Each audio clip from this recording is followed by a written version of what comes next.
Hello, welcome to Eduvisor. Today we are going to discuss chapter number 13, Organism and Population of Class 12th NCERT, and this is the part 3 video of this chapter. Question number 13. What parameters are used for tiger census in our country's national park and sanctuaries? Options है pug marks and fecal pellets only, actual head counts. अब आप खुद सोचिए कि national park या centuries में अगर हमें टाइगर के सेंसस को, उसके पैरामीटर को हमें देखना है कि अप्रोक्सीमेटली कितने टाइगर्स हैं या कितने लायंस हैं, कितने चीता है, तो हम उनको बुला के रोल कॉल तो करवाएंगे नहीं, है ना। तो हम क्या कर सकते हैं, हम उनके पग मार्क्स देख सकते हैं, यानी कि उनके जो पाँव के कदम, उसको हम देख सकते हैं कि वो किस तरफ जा रहे हैं या कितने हैं, उसको देख सकते हैं। फीकल पैलेट्स को देख सकते हैं। तो इन दोनों के जरिए हम टाइगर के सेंसस को काउंट करते हैं, पैरामीटर्स को काउंट करते हैं। And this occurs on an average, ठीक है, ये एवरेज पे काम करता है कि इतने अप्रोक्सीमेटली टाइगर्स हैं इस पर्टिकुलर सेंचुरीज में या इस पर्टिकुलर नेशनल पार्क में। सो 13 का B is the correct answer. Question number 14. Which of the following would necessary decrease the density, ध्यान रखिएगा, decrease the density of a population in a given habitat. अब options है natality is greater than mortality. Natality का मतलब क्या होता है, birth rate, ठीक है, यानी बर्थ रेट ज्यादा है किससे, मोर्टेलिटी। मोर्टेलिटी क्या होता है, डेथ रेट, यानी बर्थ रेट ज्यादा है। तो बर्थ रेट ज्यादा होगा तो पॉपुलेशन क्या होगा, हम यहाँ पॉपुलेशन की बात करते हैं, तो पॉपुलेशन इसमें क्या होगा, इंक्रीज होगा। हम बात कर रहे हैं डिक्रीज की। Second option, immigration is greater then E migration. Immigration का मतलब होता है, जैसे फॉर एग्जाम्पल एक पॉपुलेशन डेंसिटी की हम बात करते हैं, किसी भी जगह की पॉपुलेशन डेंसिटी आप देख लीजिए, जैसे फॉर एग्जाम्पल आप दिल्ली की मान लीजिए, पंजाब की मान लीजिए, जो आपकी मर्जी, ठीक है। यहाँ पे जितने लोगों का जन्म हो रहा है, यानी कि जितने लोग बर्थ ले रहे हैं, दैट इज बर्थ रेट, ठीक है। तो ये पॉपुलेशन की डेंसिटी को बढ़ा रहा है, ठीक है। पॉपुलेशन की डेंसिटी को माइनस कौन कर रहा है, death rate, that is mortality. Again population की डेंसिटी को प्लस कौन कर रहा है, इमिग्रेशन, और इसको माइनस कौन कर रहा है, ई माइग्रेशन, ठीक है। यानी कि कितने लोग उस पर्टिकुलर एरिया में, कितने लोग एंटर कर रहे हैं और कितने लोग एग्जिट कर रहे हैं, ठीक है। तो एग्जिट करेंगे तो डिक्रीज होगा और एंटर करेंगे तो इंक्रीज होगा। तो immigration is greater then E migration. देखिए इमिग्रेशन प्लस का साइन दे रहा है, यानी कि पॉपुलेशन की डेंसिटी को अगेन इंक्रीज करेगा। हमें ये नहीं चाहिए, हमें डिक्रीज देखना है। Mortality and E migration, mortality का मतलब होता है डेथ रेट, ठीक है। डेथ रेट प्लस ई माइग्रेशन देखिए यहाँ पे ये भी नेगेटिव हो रहा है, यानी कि ये पूरी तरीके से हमारा जो पॉपुलेशन की डेंसिटी है उसको डिक्रीज करेगा। अगेन फोर्थ ऑप्शन देख लीजिए एक बार, नेटालिटी एंड इमिग्रेशन। नेटालिटी है आपका बर्थ रेट और plus immigration that is I, तो ये दोनों जो है पॉपुलेशन की डेंसिटी को इंक्रीज करेंगे। तो सिर्फ एक है जो डिक्रीज कर रहा है, दैट इज 14 का सी जो है, that is the correct answer. Now, question number 15. A protozoan reproduces by binary fission. What will be the number of protozoans in its population after 6 generation?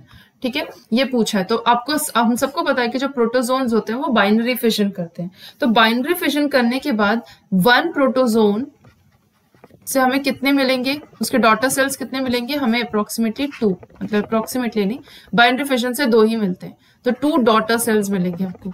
ये डॉटर क्या है, ये डॉटर पैरामीशिया है,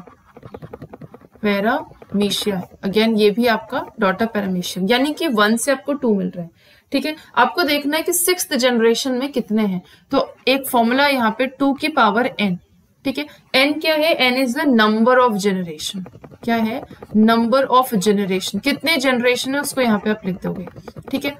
फॉर्मूला को यहाँ पे करते हैं 2 की पावर n, तो n कितने जनरेशन दिया है, 6, तो 2 की पावर कितने हो गए, 6।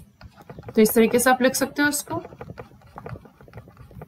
Okay, 3 6, okay. तो इसको आप पूरा मल्टीप्लाई करोगे तो आपका आंसर आ जाएगा 64 एंड 15 का C is the correct answer, 64। Now question number 16. In 2005, for each of the 14 million people present in a country, 0.028 were born, इतने लोगों का बॉर्न हुआ था, और 0.008 डाइड ड्यूरिंग द ईयर।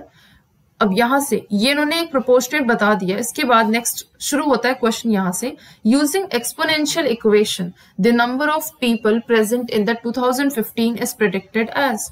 ठीक है, तो आप इसको पहले लिख के देख लीजिए। 2005 में कितने थे, टोटल पॉपुलेशन कितना था, 14 मिलियन पीपल थे। ठीक है, 14 मिलियन, जिसमें आपने 0.028 को देखा कि बॉर्न हुआ है और 0.008 जो है वो डेथ हुई है उस पर्टिकुलर ईयर में। तो ये पूछ रहे हैं कि एक्सपोनेंशियल इक्वेशन से आप देखिए कि 2015 में अप्रोक्सीमेटली कितनी पॉपुलेशन हो जाएगी। ठीक है, तो सबसे पहली बात यहाँ पे इस ईयर में कितना डिफरेंस है, यानी कि टाइम कितना है, आपको कितने साल का गैपिंग है, यहाँ पे 10 इयर्स का गैपिंग है। ठीक है, तो एक्सपोनेंशियल इक्वेशन का फॉर्मूला क्या होता है, that is dn/dt is equals to birth minus death into initial population.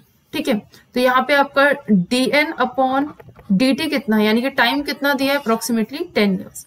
ठीक है, तो upon 10 is equals to birth कितना है, 0.028। ठीक है, माइनस डेथ कितना है, 0.008 इंटू एन, इनिशियल पॉपुलेशन कितनी है, इनिशियल पॉपुलेशन दी है 14। ठीक है, अब इसको आप पहले मल्टीप्लाई, इसको आप माइनस करोगे, माइनस करने के बाद आपका आएगा 0.020 इंटू 14, आप 14 से मल्टीप्लाई करोगे तो इसका आंसर आ जाएगा अप्रोक्सीमेटली 0.28। ठीक है, अब आपको पता है कि ये इस तरीके से है dn/10, तो 10 जो है वो इस तरफ जाएगा, यानी कि dn is equals to 0.28 into 10 और आपका आंसर आ जाएगा यहाँ पे 0.28।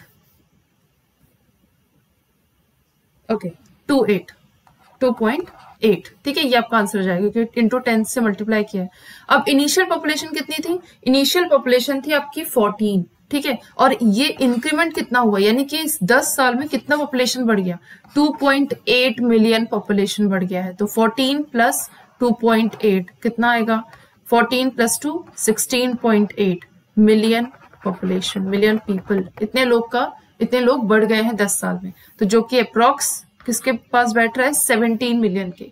तो B is the correct answer of question number 16।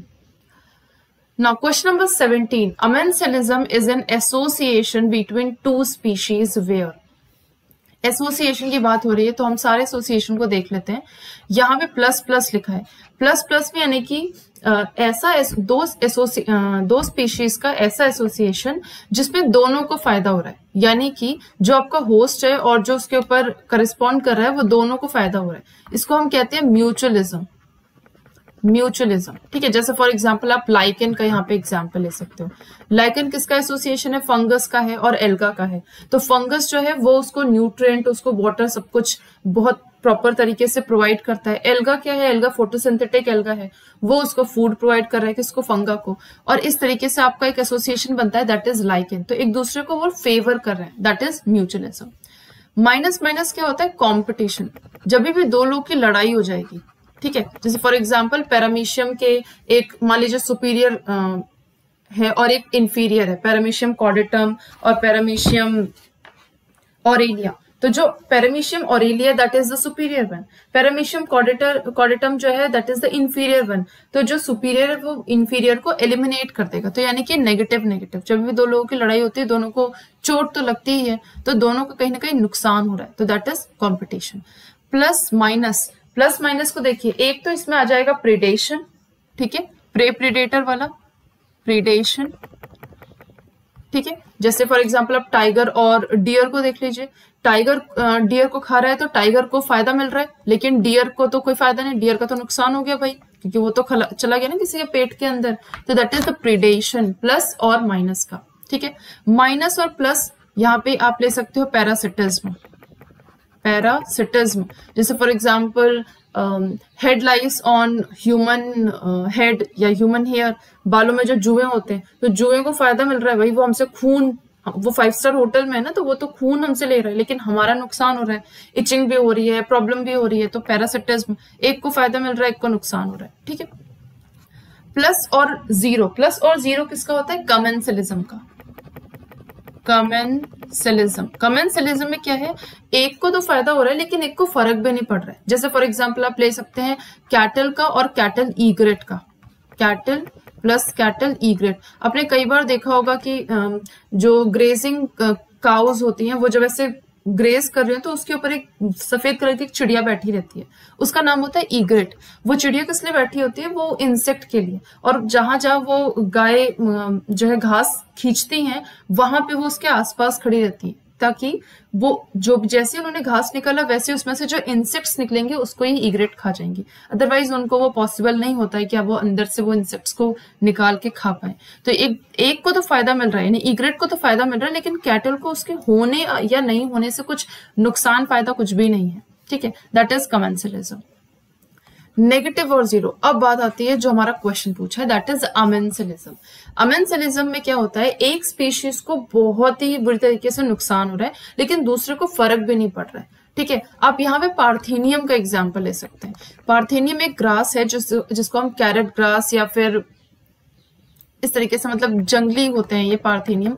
गोभी के फूल जैसे, बहुत ही छोटे छोटे गोभी के फूल जैसे ये पार्थेनियम होते हैं, वाइल्ड घास होता है। तो ये जो पार्थेनियम जहां भी ग्रो करेगा वहां गाय ग्रेज नहीं करती, वहां अदर प्लांट्स जो हैं, अदर हर्बेशियस प्लांट वो सब ग्रो नहीं कर पाते हैं, ऐसा वो एमिट करता है गैस। तो ये एक तरीके से नुकसान कर रहा है दूसरों को, लेकिन इसको किसी और के होने नहीं होने से कुछ भी फर्क नहीं पड़ता। ठीक है, तो one species is harmed and other is benefit. एक को हार्म हो रहा है दूसरे को बेनिफिट, ये तो माइनस प्लस है। माइनस प्लस या तो प्रेडेशन है या तो पैरासिटिज्म है। One species is harmed and other is unaffected. एक को नुकसान हो रहा है लेकिन दूसरे को फर्क भी नहीं पड़ रहा। यस, -0, 17 का B is the correct answer. C को देख लीजिए, वन स्पीशीज इज बेनिफिटेड, एक को फायदा मिल रहा है लेकिन दूसरा अनअफेक्टेड है। ये तो कमेंसलिज्म की बात कर रहे हैं ये। Okay, and both the species are harm, दोनों को हार्म हो रहा था, दैट इज कॉम्पिटिशन। तो ये बात कर रहा है कॉम्पिटिशन की। ठीक है, ये बात कर रहा है कमेंसलिज्म की। This one is talking about parasitism और प्रेडेशन। पैरासिटिज्म और प्रेडेशन दोनों में से आप किसी का भी नाम ले सकते हो। और ये जो फोर्थ वाला है ये बात कर रहा है एमेंसलिज्म की। ठीक है, जिसका एग्जाम्पल है पार्थेनियम ले सकते हो। 17 का B is the correct answer. Lichens are association of, आपको म्यूचुअलिज्म के टाइम पे बताया लाइकेन किसका एसोसिएशन है, फंगस और एल्गा का। तो 18 का C is the correct answer. Question number 19, which of the following is a partial root parasite. Partial root parasite इसमें से कौन सा है? ऑप्शन है sandalwood, mistletoe, orobanche and ganoderma. देखिए, सबसे पहली बात तो जो यहाँ पे आपका गैनोडर्मा है, ठीक है, गैनोडर्मा जो है दिस इज अ फंजाई। क्या है ये? फंजाई, और ये पैरासाइट नहीं है। ओरोबैंकी जो है it is a complete fungi, complete parasite. ठीक है, mistletoe is a stem parasite, ये रूट पैरासाइट नहीं, पैरासाइट तो है लेकिन रूट पैरासाइट नहीं, स्टेम पैरासाइट है। सैंडलवुड जिसको हम क्या कहते हैं, santalum, santalum, it is a partial root parasite. 19 का A is the correct answer. अब इस चीज को समझ लीजिए, पैरासिटिज्म, पैरासिटिज्म जब हम पढ़ते हैं तो यहाँ पे ना दो तरीके का इंटरेक्शन होता है, यानी कि देखिए एक को तो फायदा मिल रहा है, पैरासिटिज्म आपको पता है, पीछे बताया था मैंने, प्लस और माइनस का इनका एसोसिएशन होता है, यानी कि एक को तो फायदा मिल रहा है, that is the beneficial one, जिसको फायदा मिल रहा है, और एक को नुकसान हो रहा है, that is the detrimental one, जिसका नुकसान हो रहा है। ठीक है, डेट्रीमेंटल। तो ये जो पैरासाइट है, बेनिफिशियल कौन होगा? ऑब्वियसली ये पैरासाइट होगा। ठीक है, और डेट्रीमेंटल कौन होगा? That will be the host one. अब ये जो पैरासाइट है ये इस होस्ट पे रहता क्यों है? क्या रीजन है रहने का? दो रीजन हो सकते हैं, या तो सर्वाइवल के लिए रह रहे हो, ठीक है, या तो शेल्टर के लिए, या दोनों के लिए। ठीक है, सर्वाइवल और शेल्टर, इन दो चीज के लिए रहते हैं। ठीक है, और ये जो पैरासाइट होता है वो दो टाइप का होता है। एक तो होता है हेमी पैरासाइट। क्या होता है? Hemi parasite. हेमी पैरासाइट वो पैरासाइट है जो कि पार्शियल पैरासाइट जिसको आप कह सकते हो, जो पूरी तरीके से उसके ऊपर डिपेंडेंट नहीं है लेकिन कहीं ना कहीं उसको नुकसान पहुंचा रहा है। एक होता है होलो पैरासाइट। होलो पैरासाइट, होलो पैरासाइट क्या होता है? वो पूरी तरीके से ऑब्लिगेट रिलेशनशिप है। ये कैसा रिलेशनशिप है? ऑब्लिगेट। ये पूरी तरीके से उस होस्ट पे डिपेंडेड है। अगर होस्ट मर जाता है तो ये जो पर्टिकुलर पैरासाइट है वो भी जिंदा नहीं रहेगा। ठीक है, यानी पूरी तरीके से कंप्लीट डिपेंडेंट है। हेमी पैरासाइट क्या है, ये इनकम्प्लीट या पार्शियल डिपेंडेंसी है यहाँ पे। तो यहाँ पे 19 जो है that is the correct answer. Santalum जो है वो आपका पार्शियल रूट पैरासाइट जो कि हेमी पैरासाइट में आ जाता है। ठीक है, होलो पैरासाइट का एग्जांपल आप औरोबैंकी को ले सकते हो। Question number 20, which one of the following organism reproduces sexually only once in its lifetime, अपने पूरी जिंदगी में सिर्फ एक बार कर रहा है सेक्सुअली रिप्रोड्यूस। ठीक है, ऑप्शन है बनाना, मैंगो, टोमेटो, यूकेलिप्टस। बनाना, मैंगो और टोमेटो ये तीनों ही पेरिनियल प्लांट है। ठीक है, पेरिनियल प्लांट कई साल, दो साल से ज्यादा ये जिंदा रहते हैं। Eucalyptus it's a annual plant, तो एनुअल प्लांट के तो एक ही बार, भाई एक ही साल जिंदा रह रहा है तो एक ही बार वो रिप्रोड्यूस करेगा, तो ये तो ऑप्शन में वैसे भी हट जाता है यूकेलिप्टस। इन तीन में है बनाना जो है वो एक्सेप्शनल पेरिनियल है जो सिर्फ एक बार सेक्सुअली रिप्रोड्यूस करेगा, उसके बाद भी अगर हमें बनाना चाहिए तो हम पार्थेनोकार्पी के थ्रू हम ले सकते हैं, बनाना को रिप्रोड्यूस करा सकते हैं, बट नेचुरली ये सिर्फ एक बार रिप्रोड्यूस करता है। सो 20 का A is the correct answer. Thank you.